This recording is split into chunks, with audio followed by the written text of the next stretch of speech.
If you want to see what traders are talking about before stocks start trending everywhere online, then Stocktwits might become one of your favorite investing tools in 2026, because this platform gives you real-time access to market conversations, stock sentiment, and trading ideas all in one place. In this video, I'm going to show you exactly how to use Stocktwits as an investor, what features actually matter, and whether this platform is really useful in 2026. So first, Stocktwits is basically a social media platform built specifically for investors and traders where people share opinions, charts, news reactions, and stock discussions around specific ticker symbols. Think of it like Twitter, but focused almost entirely on investing and trading. When you first create an account, you can follow stocks, crypto assets, and other investors, so your feed starts showing market discussions that match your interests. One of the easiest ways to use the platform is by searching for a stock ticker like Tesla, Nvidia, Apple, or any company you want to research. Once you open a stock page, you'll immediately see a live feed filled with posts, charts, news, memes, sentiment updates, and investor opinions related to that stock. One of the most popular features on Stocktwits is the sentiment system, because users can mark themselves as bullish or bearish on a stock, giving you a quick look at overall market mood.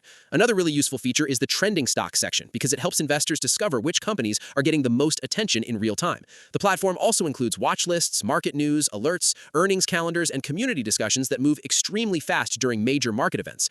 According to many online reviews, users love how quickly they can discover market trends and breaking discussions compared to traditional investing websites. A lot of traders especially enjoy the community aspect, because they can interact with other investors, share ideas, and monitor real-time reactions during earnings reports or big market moves.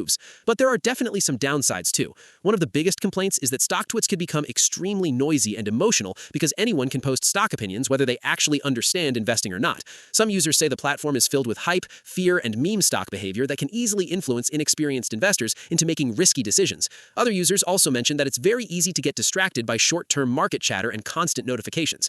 Personally, I think the smartest way to use Stocktwits is as a sentiment tracking and idea discovery tool, not as a platform where you blindly follow stock picks from strangers online. It works best when you combine it with your own research and use it to understand what traders are discussing in real time. Overall, I think Stocktwits is one of the most interesting investing communities in 2026, because it makes market conversations feel fast, social, and interactive. It's not perfect, and serious investors should still use proper research tools, but it can definitely help you stay connected to market trends and investor sentiment much faster than traditional financial websites. If you want to try Stocktwits for yourself, I'll leave the link in the description below. And if this tutorial helped you understand how to use Stocktwits as an investor, make sure to like the video, subscribe to the channel, and comment below with your favorite investing tool in 2026.